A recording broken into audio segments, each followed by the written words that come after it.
Qualidade, então, pessoal, de pedalada, né? A qualidade da pedalada ela vai depender de alguns pontos, tá bom? Então, eu já falei boa parte deles ali, tá? O primeiro ponto que a gente tem que entender ali para a qualidade da pedalada, tá? Ajustes da bike, ok? Então, assim, a bike estar bem ajustada, né? De repente, estou com um problema mecânico ali, pequeno tal, mas que no momento de eu transferir potência para a pedalada, vai atrapalhar, vai incomodar. Por exemplo, corrente gasta, né? Os dentes do cassete gasto, dente da coroa gasto também, a regulagem do câmbio, né? Também é uma coisa que vai interferir no teu desempenho da bike. Então, você executando o ciclismo ali com a regulagem não adequada, às vezes não está encaixando bem ali entre tem ali a diferença dos cassetes e a corrente devia estar alinhada naquele que você está utilizando e de repente ela está forçando um pouquinho para querer subir para o outro, né? Isso, consequentemente, vai atrapalhar o desempenho, porque a máquina não está bem ajustada, né? É o mesmo que você pensar um carro de Fórmula 1 não estando bem ajustado, não estando com combustível de qualidade, né? Não estando tudo em ordem, né? A telemetria dele tem que estar perfeita para a corrida. Então, o mesmo tem que acontecer com a bicicleta. Tudo tem que estar perfeito funcionamento, em ordem e tal. Então, assim, sempre fazer as regulagens adequadas, as revisões quando necessário, manutenção do seu equipamento também quando necessário, tudo isso para ajustar essa questão da bike, tá? Para deixar ela em dia para o seu pedal. Tá? Uma outra questão para a qualidade da pedalada é a posição do ciclista, que é o que eu mais falei até agora, né? Que eu estou frisando, pegando um pouco mais essa parte da postura e tal, justamente porque é onde vai trazer consequências piores, né? Se você não trabalhar adequadamente no quesito lesão muscular, lesão articular, né? E a ideia nossa é promover longevidade no esporte, não é simplesmente começar o esporte e daqui a pouco você está sofrendo com lesões por não ter uma orientação adequada, né? Estar treinando com uma carga inadequada de treinamento. Então, essas coisas que a gente quer evitar, né? A gente quer que você dê prosseguimento e claro, uma prova de Ironman, você tem que dar esse... Não é uma coisa que você começa hoje e faz daqui a pouco um Iron. Então, você precisa ter longevidade no esporte para conseguir fazer isso, tá certo? Então, por isso tem que ter esses ajustes, tudo bem alinhado, né? Posição do ciclista ali é aquilo que eu falei do bike fit. Tudo no lugar, guidão ajustado, posicionamento ali em cima do guidão, posicionamento seu no selim, tudo isso tem que estar alinhadinho e tal com o seu bike fit em dia, tá? Primeiro, pela questão de lesão e, claro, a questão de você despejar potência, conseguir imprimir um ritmo melhor, uma pedalada melhor e conseguir fazer com que o seu pedal evolua e você melhore o seu desempenho, tá? Outro ponto aí também, na qualidade da pedalada, a relação de marcha, eu até acabei colocando ali na questão do ajuste da bike, né? Mas a relação de marcha adequada tem um outro detalhezinho que é o quê? Você estar pedalando com a marcha adequada de acordo com o lugar que você está, se é uma rampa, se é um terreno plano, né? Então você está, vamos colocar assim para vocês entenderem, no giro ideal do motor para você desenvolver o seu pedal de uma melhor maneira, né? Então, fazendo uma analogia ali com o motor do carro, né? Você precisa sempre estar trabalhando ali dentro de uma rotação com o seu carro, né? Com o motor do carro, para você ou ter uma economia de energia, ou você querer mais desempenho, você vai ter que subir o giro do motor. E de acordo com o percurso que você está subindo, você precisa colocar um pouco mais de potência, então você tem que entrar com uma marcha um pouco mais reduzida, para você subir o giro e despejar um pouco mais de potência. E no ciclismo funciona exatamente da mesma maneira. A diferença é que o motor da bike são as suas pernas.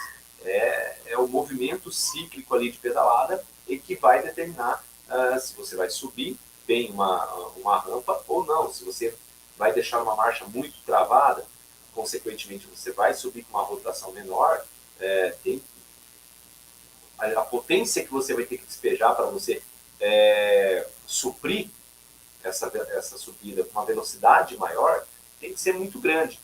E daí, assim, até que ponto vale a pena você despejar uma grande potência numa subida, com uma pedalada mais travada, no quesito queimar combustível, né? Então, quando você acelera seu carro, você aumenta o giro do motor lá, consequentemente, você gasta mais combustível, correto? O nosso corpo vai funcionar da mesma maneira. Você vai gastar um combustível que você não vai conseguir repor rápido, tá? Que é o combustível da contração mais rápida, a contração potente. Você precisa de um tempo para recuperar, né? Enquanto a gente está trabalhando ali no giro adequado, trabalhando no sistema aeróbio, né, na potência aeróbia, a hora que a gente extrapola a potência aeróbia, a gente está mudando a via energética que vai ser demandada ali para o nosso pedal, e isso pode gerar consequências ou o final do pedal, ou até mesmo para a nossa corrida lá depois, para finalizar nossa prova de triatlo. Tá? O Diego ali até comentou, né? Pedalo muito travado. Para mim é muito difícil mudar isso, mas concordo, girar mais faz diferença. Realmente, o Diego é um atleta aí que está treinando para o Ironman, né? Um atleta que eu acompanho. E por vezes eu já falei isso para ele, ó, tenta girar um pouco mais e tal. Claro que, como ele falou, ele tem a dificuldade para fazer isso, mas é uma coisa que você tem que treinar, insistir, conseguir colocar isso. O Diego tem uma característica também que é assim, o Diego ele não é um escalador, né? A gente também tem que observar esses pontos, né? Qual que é a minha característica de pedal? Né? Eu sou um cara que eu tenho um perfil de um biotipo de ser mais leve, para mim conseguir subir melhor, para vencer com mais velocidade uma subida e tal, porque assim, quanto mais peso você tiver, mais difícil vai ser para você romper, para você vencer essa subida. Então, se você for um atleta menor, bem magro e tal, né, o peso reduzido, consequentemente você tem uma facilidade para subir com um melhor desempenho. O Diego até brinca, né? Não sou porque sou gordo. O Diego, na verdade, ele não é gordo, né? Ele é mais pesado, claro, ele tem uma estatura maior. Diego, se puder colocar aí a tua estatura, não lembro, é 1,80 alguma coisa, né? Mas assim, pela própria estatura dele, já não facilita para ele escalar bem. Tá? Se vocês observarem os grandes escaladores, né, nas grandes voltas, a gente vê no Tour de France, Giro de Itália, na Vuelta, né, também da Espanha, vocês vão ver que os grandes escaladores, eles são atletas mais leves, atletas menores, né, que eles vão ter uma relação peso-potência melhor, eles conseguem despejar bastante potência e eles têm muito menos peso para levar. Tá? Então, isso faz com que eles consigam... pensa assim, ó lá, o Diego tem 1,82 e 88 quilos, né? Vamos colocar ali só o peso dele. Então, assim, o Diego com seus 88 quilos, eu com meus 72 quilos, né? Se a gente despejar a mesma potência, né, consequentemente, eu vou andar mais rápido, tá? Por quê? Porque eu tenho menos peso para levar, tá? Então, quando você percebe isso, vamos fazer de novo a analogia com o veículo, né, com o carro. Você vai perceber isso quando você carrega o seu carro e você vai ter que forçar um pouco mais o motor para conseguir ter o mesmo desempenho, porque você está com peso a mais, tá? E para a gente no ciclismo é a mesma coisa. Então, como eu falei, você tem que também observar as características de cada atleta, né? Claro que, por mais que ele não seja um bom escalador, dá para a gente ensinar com que ele tente transferir essa potência de maneira com que ele consiga girar um pouco mais nas subidas e não pedale tão travado, que é uma coisa que a gente tenta colocar aí para o Diego. Né?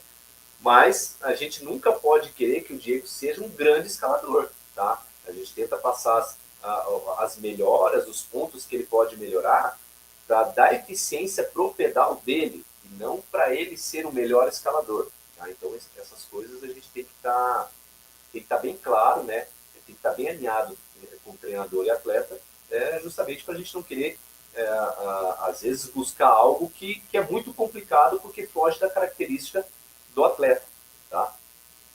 Então, fugi um pouquinho até da questão que eu falei, a relação de marcha e tal, mas é nesse quesito. Você ter o ponto certo para você girar, tá? Não vai ser travado e também não vai ser com uma grande rotação, né? Nós triatletas, de modo geral, vocês vão ver aí, se vocês procurarem estudos, né, que mostram ali as RPM e tal, o triatleta, de modo geral, ele vai pedalar com um pouco menos de rotação do que o ciclista nato, né, o cara que só faz ciclismo. Justamente por uma questão de tentar economizar para a corrida, né? Porque a gente vai ter que pedalar antes de fazer a corrida. Então, consequentemente, se você tiver uma rotação muito alta, nas provas de sprint, talvez não faça tanta diferença, tá? Porque é uma prova mais rápida, uma prova muito mais potente e tal. Mas para as provas de longa distância, isso vai fazer total diferença. Você tem que ter uma certa economia, a melhor eficiência na bike, para gerar uma economia de energia e você conseguir transferir isso para a sua corrida pós-ciclismo, tá? Outro ponto ali para a qualidade da nossa pedalada é a questão técnica da pedalada, tá? Então, uma coisa que é bem comum, assim, bem gritante, que a gente observa às vezes, principalmente com quem está começando, né? Na parte técnica da pedalada, às vezes aquele ciclista que ele joga o corpo para tudo que é lado em cima da bike e tal. O que acontece com esse tipo de padrão de movimento, né? Ele está despejando potência para todo lado, ele está tendo contração muscular de tudo que é canto, de membros superiores, de tronco e tal. E ele está tendo uma ineficiência no transferir potência para o pedal. Tá? Uma boa técnica de pedalada é você estar alinhado em cima da bike e você conseguir transferir somente a força de movimento cíclico, colocar potência nos membros inferiores e transferir tudo isso para o seu pedal. Tá? Você tem que fazer com que essa força de contração muscular dos membros inferiores jogue lá no pedal e faça com que isso se transforme em energia, em movimento, para melhorar o desempenho da bike. Tá? Então, se você trabalha para tudo que é lado e tal, fica complicado. Se a gente pensar, né, mas o pessoal do mountain bike mountain bike é diferente, pessoal. Mountain bike beleza, é ciclismo e tal, mas terreno acidentado, você tem por vezes que transpor obstáculos que você vai ter que saltar, né? Então é outro tipo de pedalada, não é simplesmente estar em cima do selim, alinhar sempre redondinho ali aquela pedalada, o teu corpo estabilizado, o teu tronco estabilizado, tua cabeça estabilizada, tá? Então são coisas distintas. A técnica de pedalada no mountain bike é uma coisa diferente, é mais técnico ainda do que o ciclismo de estrada, tá? Exige toda uma parte de pilotagem, então é uma coisa que vai para outro rumo ali, apesar de ser bicicleta também, tá? Então essa parte técnica é uma coisa que tem que estar observando. Como que você vai transferir essa potência? O exemplo também que às vezes você vai subir do selim para fazer às vezes para sprintar um pouco ali, você vencer com uma melhor velocidade uma subida, quando você vai fazer esse trabalho de pedalar, despejar a potência, né, também alguns ciclistas balançam demais a cabeça. O correto é que a cabeça fique praticamente no lugar, né, e você transfira a potência somente ali para os membros inferiores, né, trabalhando ali com o seu quadril e mãos ali, direcionando na hora de fazer essa pedalada. Tá? Então, tudo isso você tem que estar bem alinhadinho, né? Não é pedalar de qualquer jeito, até mesmo a altura do selim vai prejudicar nisso, né? Então, por isso tem que, lá na questão da postura, da posição do ciclista, tem que estar alinhado também, tá? Então, a técnica é uma coisa primordial. Às vezes eu penso que é simplesmente sentar ali no selim e despejar a potência. Não é bem assim que funciona, tá certo? Um outro ponto aí, pessoal, para a qualidade da pedalada, né, é a carga de trabalho, tá? Então, a carga de trabalho é o quê? Os volumes que você vai fazer, tá? As intensidades que você vai trabalhar. Então, vamos colocar assim, vamos colocar dois exemplos bem separados, né? Bem longes um do outro. O ciclista recreacional. Cara, o ciclista recreacional, a carga de trabalho dele não vai fazer diferença. Tá? O cara que só pega a bicicleta para dar um rolê ali na ciclovia, vai dar uma volta com a esposa, vai dar uma passeadinha com seu filho, a carga de trabalho dele não é uma coisa que vai ter uma grande interferência, tá? Porque no final das contas o objetivo dele é lazer, né? É lazer, é dar uma voltinha, ver a paisagem, ver o movimento da cidade, né? Curtir aquele momento ali em cima da bike. Então, não é uma coisa que vai pegar tanto nesse quesito carga de trabalho. Até porque o cara que faz por lazer, né, para o passeio e tal, ele não está seguindo uma periodização de treinamento, né? Ele não está com uma coisa alinhada, não tem uma progressão, né? Ele, de vez em quando ele pega, de repente ele fica lá, sei lá, 15 dias sem pegar a bicicleta, daqui a pouco, vou dar uma pedaladinha de novo e tal. Então, e assim vai. Agora, quem busca o treinamento, né, e quem busca fazer uma prova de Iron, cara, é primordial que as cargas de trabalho estejam adequadas conforme o seu nível de condicionamento. Estou começando agora no triatlo. Bom, está começando agora no triatlo, você não vai querer fazer distâncias de Iron. Mas eu quero fazer um Iron. Beleza, mas essa progressão tem que ser aos poucos, você tem que ir ganhando condicionamento, né? Não é simplesmente de uma hora para outra. Ninguém corre uma maratona, por exemplo, assim, deu a ideia, eu vou fazer e pronto, né? E acabou.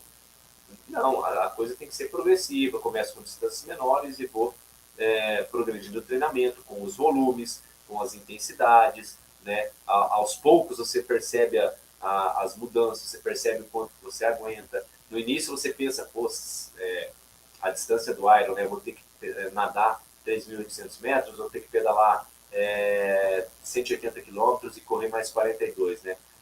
De repente, no início, você vê uma distância dessa, né? Você olha assim, esse negócio é intangível para mim, né? Não vou alcançar isso. Mas com o passar do tempo, você treinando, melhorando os volumes, melhorando o condicionamento físico e tal, daí você começa a perceber que aquilo que parecia distante, degrau a degrau, você pode chegar. Claro, como eu falei, tendo uma progressão, né? Essa progressão tem que ser gradativa, ela não pode ser exponencial, não pode ser uma coisa de uma hora para outra, tem que ser bem alinhado, com as cargas bem alinhadas, né? Um exemplo de carga de trabalho, né? Hoje, eu e o Diego fizemos um treino aí de transição, nós pedalamos 60 quilômetros e corremos 15, né? Não é um volume que um atleta que está começando vai fazer, tá? Isso é um volume para quem já está mais avançado. Nós estamos nos preparando para a prova do Challenge, que acontece em dezembro, lá em Florianópolis. Então, assim, não vai ser desse jeito que você vai começar a treinar. E daí nós temos mais um volume grande para fazer no final de semana. Então, assim, amanhã, quinta e sexta, os volumes vão estar um pouco mais reduzidos, né? E no final de semana, essas cargas vão estar mais altas, tá? Então, essa questão da carga de trabalho tem que estar sempre condicionada a isso, ao volume que você vai fazer e à intensidade, né? Então, sempre tomar cuidado. Maior volume, você vai baixar um pouco a intensidade, maior intensidade vai baixar um pouco o volume, até você chegar no momento que na competição, uma prova de Iron, vai ser um alto volume e com a melhor intensidade possível, né? Não adianta também você querer fazer uma prova de Iron numa intensidade de short, que não vai funcionar, né? A gente não é atleta profissional. Atletas profissionais ainda fazem numa intensidade que é absurdo, né? O pessoal vai nadar aí para em torno de 52 minutos, aí os 3.800, vão pedalar para mais ou menos 4 horas, talvez um pouco abaixo disso, vão pedalar em média aí para 180 para 42 quilômetros de média, tá? Que é uma média absurda, né? Não é qualquer um que começa vai fazer essa média. E depois ainda vão correr a maratona aí em torno de 4 minutos por quilômetro, alguns até abaixo disso, 3,55 e tal. Então, assim, com todo esse volume, né, peguem essas métricas que eu falei ali, a natação vai dar em torno de 1 minuto e 20 a cada 100 metros. Então, vocês peguem essas métricas, faz um tiro de 100 metros, né, para 1,20, tenta fazer 5 quilômetros para 42 quilômetros por hora de média, né, 5 ou 10 quilômetros para quem já treina um pouco, né, e depois correr a 3,50, 3,55 de pace para vocês terem uma noção do que é essa intensidade, e esses atletas profissionais mantêm isso, né, em toda essa distância do Iron. Então, claro, se você for conversar com eles, perguntar para eles quanto tempo eles levaram para chegar nesse nível, né? Anos, né? Não é uma coisa que começa hoje e amanhã já tá mandando um volume desse com uma intensidade dessa, tá? Então, ficar esperto com isso daí, tá? Tomar cuidado com as cargas de trabalho, até porque se você não faz uma carga adequada de trabalho, não promove uma intensidade adequada, tem um descanso, faz uma supercompensação, provoca de novo o estímulo, faz o descanso, supercompensação, provoca outra vez, sempre com ganho gradativo de potência, de força, de volume, você não tem adaptação, você também não melhora o teu desempenho no ciclismo. Então, por isso que isso é um ponto importante para a qualidade da pedalada, tá?